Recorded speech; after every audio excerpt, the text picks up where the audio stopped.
ಗುರುಜಿ, ಲೋಕೋದ್ಧಾರಕ್ಕಾಗಿ ಲೋಕದಲ್ಲಿ ಜನ್ಮವೆತ್ತಿ ಬಂದಂತಹ ಈ ಶಾರದಾ ಮಾತೆ ಜಯಂತಿಯ ದಿನದಂದು ಸಾಕಷ್ಟು ಮಾಹಿತಿಯನ್ನ ನೀಡ್ತಿದ್ರಿ. ಈಗೇನ್ ಹೇಳ್ತಿದ್ದೀರಾ? ಶಾರದಾ ದೇವಿ ಬಹಳ ವಿಚಿತ್ರವಾಗಿರ್ತಕ್ಕಂಥ ಒಂದು ಮನೋಭಾವನೆ. ಎಷ್ಟೋ ಜನ ಅದನ್ನ ಸೈಕಲಾಜಿಕಲ್ ಎಫೆಕ್ಟ್ ಅಂತ ಅನ್ಕೊಂಡ್ರು. ಅವರು ತಾವೇ ಕೂತ್ಕೊಂಡು ನಗ್ತಾ ಕೂತ್ಕೊಂತಿದ್ರು. ಅಂದ್ರೆ ತಮ್ಮಲ್ಲಿ ತಾವು ತಲ್ಲೀನರಾಗಿ ತಾವೇ ಏಕಾಂಗಿಯಾಗಿ ನಗೋರು. ಏನಕ್ಕೆ ಅಂದ್ರೆ ಆ ಮುಗುಳ್ ನಗೆ, ನಗ್ತಾ ಇರತಕ್ಕಂಥದ್ದು ನಗುಪಾಟ್ಲ, ಸುಮ್ಮನೆ ನಗ್ತಿದ್ರ, ಹಾಸ್ಯಾದಿಬೇಕ ಅಥವಾ ಯಾವ್ದಾದ್ರು ಜ್ಞಾಪಿಸ್ಕೊಂತಿದ್ರ ಅನ್ನೋದೇ ಗೊತ್ತಾಗ್ತಿರ್ಲಿಲ್ಲ ಅವರಲ್ಲಿ. ಆ ಮುಗು ನಗೆ ಯಾವ ಕಾಲಕ್ಕೂ ಒಂದೊಂದು ಸಲಿ ಹೊಟ್ಟೆ ಹೋಗೋದು. ಎಷ್ಟು ಕ್ರೂರವಾಗಿ ಕೂತಿರೋರು ಅಂದ್ರೆ ಏನಪ್ಪ ಭಯಂಕರವಾಗಿದ್ದಾರೆ ಅನ್ನೋ ಭಯ ಕೂಡ ಎಷ್ಟೋ ಜನಕ್ಕಾಗಿದೆ. ಅಂದ್ರೆ ಅವ್ರು ನಗ್ತಾ ಇದ್ದ ಸಮಯದಲ್ಲೇ ಇನ್ನೊಬ್ಬರಿಗೆ ಅವ್ರು ಯಾವಾಗ್ಲೂ ಅವ್ರ ಭಾವನೆಗಳನ್ನ ಚೇಂಜ್ ಮಾಡಿದ್ದೇ ಇಲ್ಲ. ಶಾರದಾ ದೇವಿಯವರು ಕೂತ್ಕೊಂಡಾಗ ನಗ್ತಾ ಇದ್ದಾಗ್ಲೂ ಇನ್ನೊಬ್ಬನ ಕೋಪದಾಗ ಕಾಣೋದು, ಅಥವಾ ಕೋಪದಾಗಿದ್ದಾಗ್ಲೂ ಇನ್ನೊಬ್ಬರಿಗೆ ನಗ್ತಾ ಇದ್ದಂಗೆ ಕಾಣೋದು, ಅಥವಾ ಇನ್ನೊಬ್ಬರಿಗೆ ಏನ್ ಮಾಡ್ತಾ ಇದ್ರು, ನೋಡ್ತಾ ಇದ್ರು, ಉಗ್ರ ಸ್ವರೂಪವಾಗಿ ಕಾಣ್ತಾ ಇದ್ರು.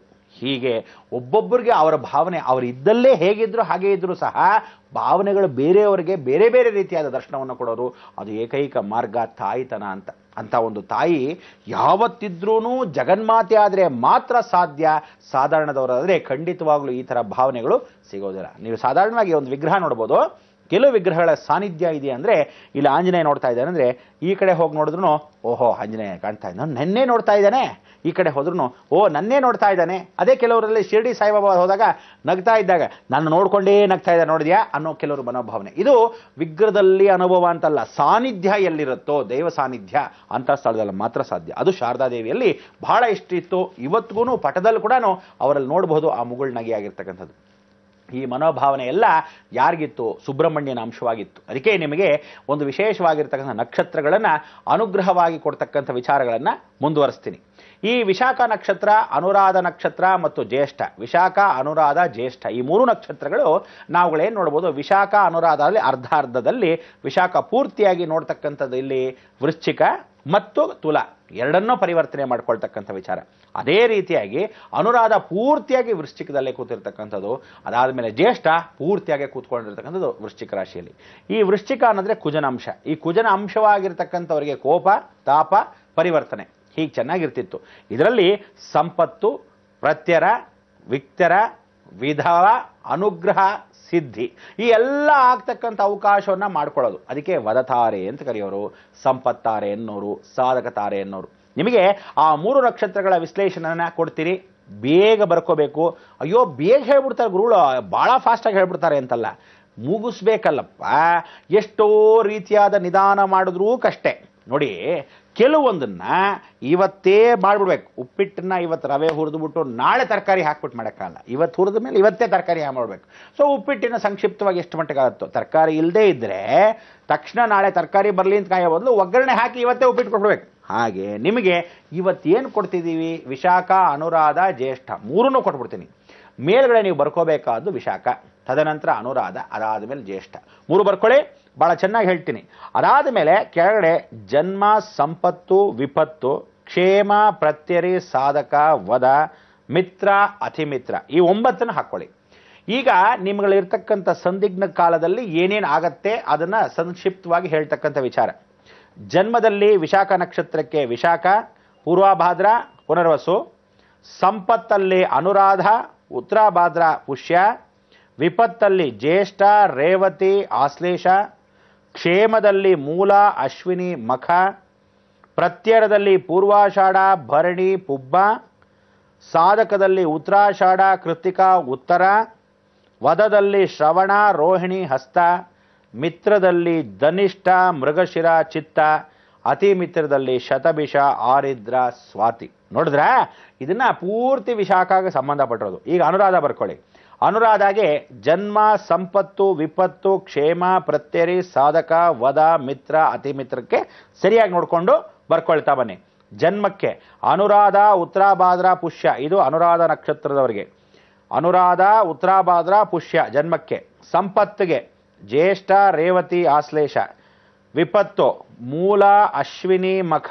ಕ್ಷೇಮ ಪೂರ್ವಾಷಾಢ, ಭರಣಿ, ಪುಬ್ಬ. ಪ್ರತ್ಯರಿ ಉತ್ತರಾಷಾಢ, ಕೃತ್ತಿಕಾ, ಉತ್ತರ. ಸಾಧಕ ಶ್ರವಣ, ರೋಹಿಣಿ, ಹಸ್ತ. ವದ ಧನಿಷ್ಠ, ಮೃಗಶಿರ, ಚಿತ್ತ. ಮಿತ್ರ ಶತಭಿಷ ಆರಿದ್ರ ಸ್ವಾತಿ ಅತಿಮಿತ್ರ ಪೂರ್ವಾಷಾಢ ಪುನರ್ವಸು ವಿಶಾಖ ಬರ್ಕೊಂಡ್ರ. ಈಗ ಕೊನೆಯದಾಗಿ ಜ್ಯೇಷ್ಠ ಬರ್ಕೊಂಬಿಡಿ. ಈ ಜ್ಯೇಷ್ಠ ನಕ್ಷತ್ರದಲ್ಲಿ ಸಾಧಾರಣವಾಗಿ ಎಷ್ಟೋ ಜನ ಮಹನೀಯರು ಬಂದು ಹುಟ್ಟಿ ಬೆಳೆದು ಹೋದ್ರು. ಜ್ಯೇಷ್ಠ ನಕ್ಷತ್ರ ಇನ್ಯಾರ್ದು ಅಲ್ಲ, ಸಾಕ್ಷಾತ್ ರಾವಣನ ತಂಬ ಮಹಿರಾವಣಂದು. ಈ ಮಹಿರಾವಣ ಅಂದರೆ ಮಾಯಾವಿ ಅಂತ ಕರಿತೀವಿ. ಜ್ಯೇಷ್ಠ ನಕ್ಷತ್ರದವರು ಎಲ್ಲ ಕಲೆಯನ್ನು ಬಲ್ಲವರು ಅಂತ ಹೇಳ್ತೀವಿ, ಆದರೆ ಎಲ್ಲವನ್ನೂ ಮರ್ತೋಗೋರು ಅಂತೀವಿ.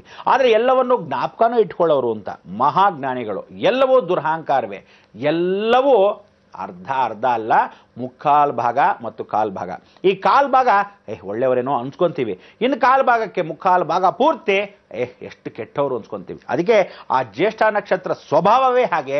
ಒಳ್ಳೆ ಭಾವನೆ ಅಂತ ನಾವು ಯಾವಾಗ ಅನ್ಕೊಳಕ್ ಹೋಗ್ತೀವಿ ಆ ಕ್ರೋಧತನೆ. ಇದೆಲ್ಲ ಯಾಕೆ ಅಂದರೆ ಇವರಿಗೆಲ್ಲ ತಿಕ್ಲು ಮೈಂಡು, ಅಂದರೆ ಫಿಕಲ್ ಮೈಂಡು. ಯಾವ ಕಾಲಕ್ಕೂ ಚಂದ್ರ ಚೆನ್ನಾಗಿರಲ್ಲ.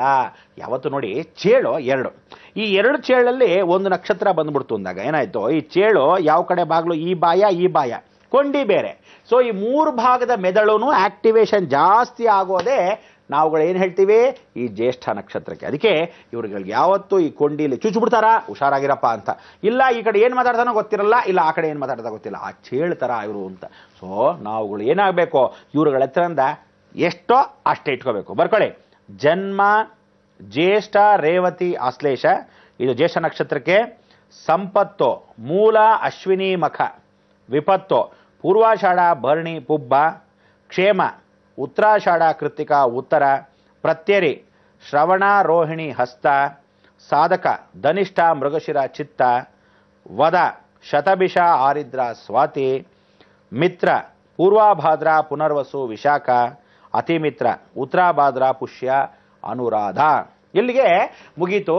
ಶಾರದಾದೇವಿ ವಿಶೇಷವಾಗಿ ಈ ವಿಶೇಷವಾಗಿರ್ತಕ್ಕಂಥ ನಕ್ಷತ್ರಗಳು ಯಾಕೆ ಅಂದರೆ, ವಿಶಾಖ ನಕ್ಷತ್ರ, ಅನುರಾಧ ನಕ್ಷತ್ರ, ಜ್ಯೇಷ್ಠ ನಕ್ಷತ್ರ ಯಾವತ್ತಿದ್ರೂ ತಿಳ್ಕೊಳ್ಳಿ, ಇವರು ಯಾವಾಗಿದ್ರೂ ಸಿಕ್ಕಾಪಟ್ಟೆ ಕೋಪಿಷ್ಟ್ರು, ಇಲ್ಲ ಸಿಕ್ಕಾಪಟ್ಟೆ ಒಳ್ಳೆಯವರು, ಇಲ್ಲ ಸಿಕ್ಕಾಪಟ್ಟೆ ತಿಕ್ಲವರು. ಇವರೆಲ್ಲ ಮನೋಭಾವನೆನೇ ಏನು, ಚಂದ್ರ ಫಿಕಲ್ ಮೈಂಡ್. ಯಾದಕ್ಕ ಫಿಕಲ್ ಮೈಂಡ್ ಅಂದರೆ ಇವರಲ್ಲಿ ನೀರಂಶ ಜಾಸ್ತಿ ಆಗಿಬಿಡುತ್ತೆ. ಗರ್ಭಕೋಶದಲ್ಲಿ ಇವರು ಹುಟ್ಟಿದಾಗಲೇ ನೀರಿನಂಶ ಜಾಸ್ತಿ ಸೇರುತ್ತೆ. ಯಾಕೆಂದರೆ ಶುಕ್ರನ ಮನೆ ತುಲಾರಾಶಿ, ಅದೇ ವೃಶ್ಚಿಕ ರಾಶಿಯಾಗಿ ಕುಜ. ಶುಕ್ರ ಮತ್ತು ನೀರು ಯಾವತ್ತಿದ್ರೂ ಶಾಕು. ಆ ಶಾಕ್ ಕೊಟ್ಟರೆ ನೀರಲ್ಲಿ ಕರೆಂಟ್ ಇಟ್ಟಾಗ ಏನಾಗುತ್ತೆ, ವಿದ್ಯುತ್ ತಾಂಕಿತ ಸಮಪ್ರಭಂ. ವಿದ್ಯುತ್ ಏನು ಹೇಳಿ ಅಂತ, ಇಲ್ಲ ಏನಿಲ್ಲ ಹೀಗೆ ಇರ್ತಾರೆ, ಇಲ್ಲ ನೀರು ಹರಿದೋಗ್ತಾ ಇರುತ್ತೆ, ಹಿಡ್ಕೊಳ್ಳಿ ಅನ್ಬೇಕು. ಹಾಗೆ ಇಂಥ ಒಂದು ಕಾರ್ಯಕ್ರಮದಲ್ಲಿ ಅವರ ತಲೆ ವಿಶಾಖ ನಕ್ಷತ್ರದವರಿಗೆ ಕೋಪವೂ ಇರುತ್ತೆ, ಇಲ್ಲ ಒಳ್ಳೆಯವರು ಇರ್ತಾರೆ, ಇಲ್ಲ ಯಾವ ಕಾಲಕ್ಕೂ ತಿಕ್ಕಲಾಗಿ ಆಡ್ತಿರ್ತಾರೆ. ಇವರು ತಮಗೆ ತಾವೇ ಮಾತಾಡ್ತಿರ್ತಾರೆ, ತಮಗೆ ತಾವೇ ನಗ್ತಾ ಇರ್ತಾರೆ, ತಮಗೆ ತಾವೇ ಮಂತ್ರಗಳನ್ನ ಹೇಳ್ಕೊಂತಿರ್ತಾರೆ. ನಾವೆಲ್ಲೋ ಮೊಬೈಲಲ್ಲಿ ಆ ಕಾಲಕ್ಕೆ ಈ ಕಾಲಕ್ಕೆ ಮೊಬೈಲ್ ಮಾತಾಡ್ಕೊಂಡು ಹೋಗ್ತಾ ಇದ್ದಾರೆ. ನಾವು ಹೊಸದಾಗಿ ಬಂದಾಗಂತೂ ನೋಡಿದ್ವಿ, ಭಾಳ ಜನ ಹುಚ್ಚು ಇದ್ರು, ಎಲ್ಲಿ ಮಾತಾಡ್ಕೊಂಡು ಹೋಗ್ತಾ ಇದ್ದಾರೆ ಕಿವಿಗೆ ಹಾಕ್ಕೊಂಡು, ಯಾವುದೋ ರೋಡಲ್ಲಿ ಹುಚ್ಚು ಮುಂಡೆ ಇರಬೇಕು ಅಂತ. ಆದರೆ ಅಭ್ಯಾಸವಾಯ್ತು ಅವಾಗ, ಓಹೋ ಇದು ಕಿವಿಗೆ ಇಯರ್ಫೋನ್ ಹಾಕೊಂಡಿದ್ದಾರೆ, ಅಲ್ಲಿಗೆ ಹಾಗೆ ಮಾತಾಡ್ಕೊಂಡು ಹೋಗ್ತಾರೆ ಅಂತ. ಆದರೆ ಆ ಕಾಲಕ್ಕೂ ಈ ತಲೆಗಳಿತ್ತು ಅಂದರೆ ವಿಶಾಖ ಅನುರಾಧ ಜ್ಯೇಷ್ಠ.